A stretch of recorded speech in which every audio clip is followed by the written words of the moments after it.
This is a shoe from a brand that you're probably not all that familiar with on the roads, and the silhouette is one of the most boring designs to come across my desk in a very long time. But I have been really enjoying this shoe, and I hope that I can convince at least some of you that it's a shoe worth trying.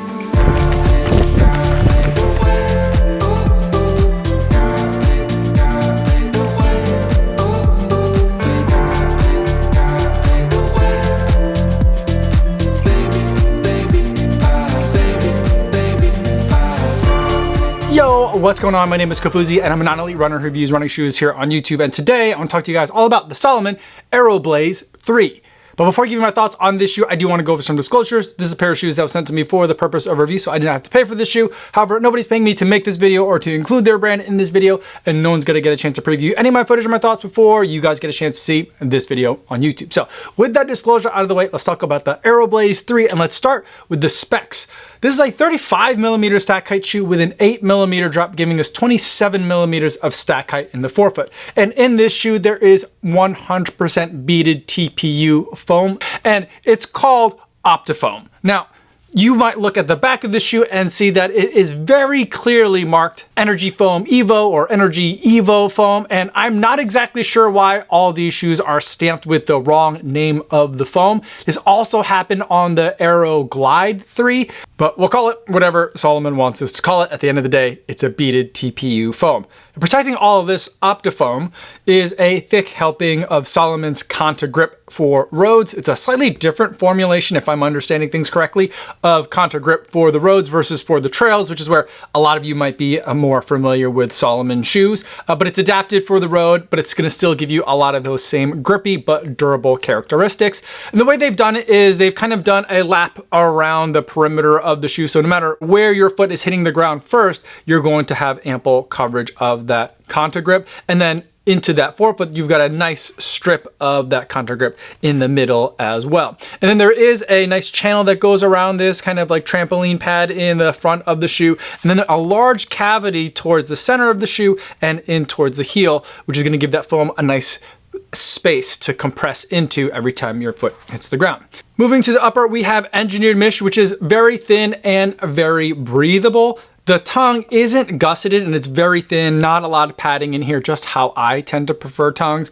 And the fact that there aren't gussets on this tongue doesn't really bother me either, because they have loops that the laces can tie into so that the tongue should stay in place. As we go through the heel cup, there is a little bit of padding in here, but not a lot. They didn't go crazy with it. There is a little bit of structure in the back here, but it is flexible, so you're getting a mild amount of structure for that heel cup for your foot to sit in. And the material that you're going to be stepping into is a nice, comfortable Ortholite insole. Now, I went with my usual running shoe size on this one, and that can be sometimes tricky with me and Salomon shoes. I think mainly because it's a European brand, and I feel like the intended fit for their shoes is a little bit more snug. And so sometimes in Salomon shoes, especially the trail shoes where I'm going to be in the shoes for hours and hours and hours at a time, then I will size up. But the road shoes, going with my regular running shoe size has been fine for me, and that's what I'd recommend for everyone else. And altogether, this shoe comes in at a very lightweight, even for a daily trainer. This shoe tips the scale at 8.1 ounces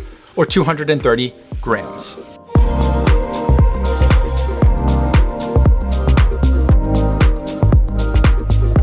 Now that we talked about what this shoe is like on paper, let's talk about what it's like on the road.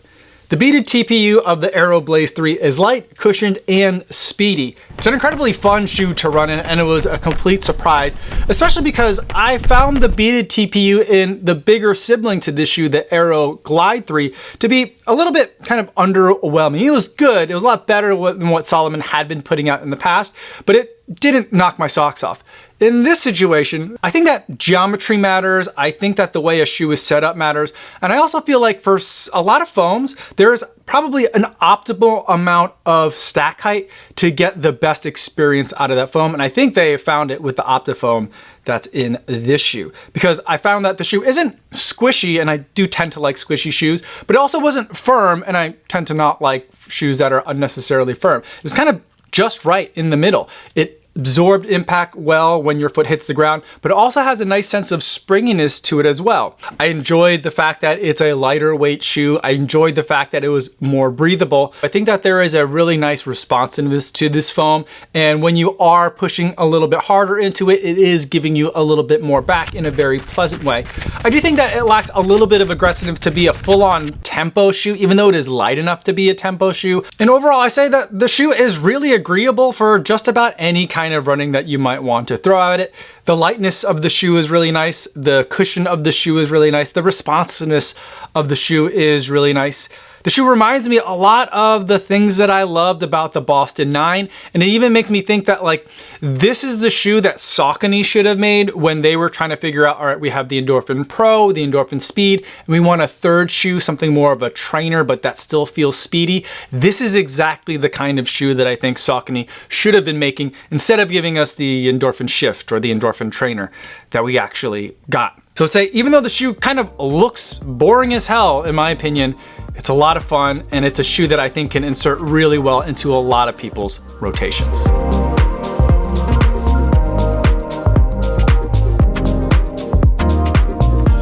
Before we wrap up this video, let's take a moment to zoom out and see where the Aero Blaze 3 fits within the broader Salomon road lineup. Now, whenever I take a look at a brand, I always like to start with the Daily Trainer, and from Salomon, that is the Aero Blaze version 3. This is the kind of shoe that you'd be taking for most of your runs, for most of your days. It's versatile enough to handle regular usage, and it also has the durability for it as well. But if you want a little bit more cushion, if you want a little bit more stack height and comfort, Salomon also has the Aero Glide version 3, and these two very similar looking shoes both use that beaded TPU foam, that Optifoam. And for those of you, or the handful of you that did watch my Aero Glide 3 video, you know that I thought the shoe was good, but I didn't think it was excellent like I think that the Daily Trainer, the Aero Blaze 3, is excellent. And I think this is a prime example of how like stack height, geometry, all that makes a difference. I think that they did stuff to the geometry of this taller shoe to make sure that it stayed stable enough for their core audience. But this is how I understand these two shoes, the Daily Trainer and then the Max Cushion option.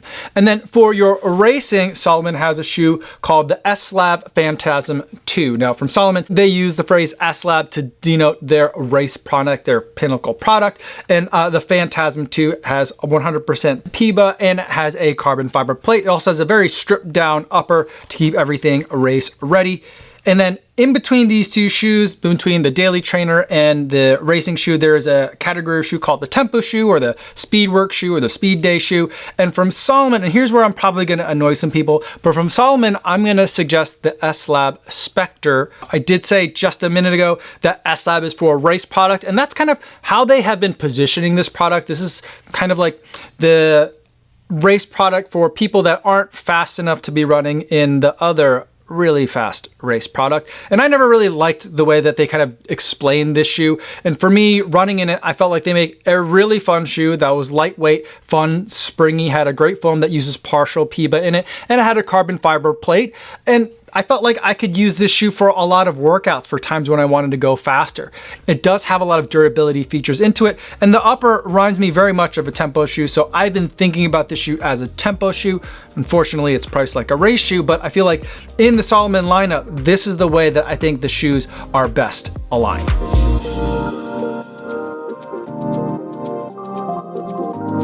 Now let's wrap up the video by going over the buying guide, and we'll also discuss some alternatives. The Salomon Aero Blaze 3 is a lightweight daily trainer that's a lot of fun and it can handle everything from everyday runs to light speed work. I think it's going to be best suited for runners who want shoes that are a little bit more firm, a little bit more responsive, and don't want quite as much squishiness in their shoes. And if that describes the kind of shoe that you like, I think that this shoe, available now at $140, is going to be a shoe that you should be considering buying.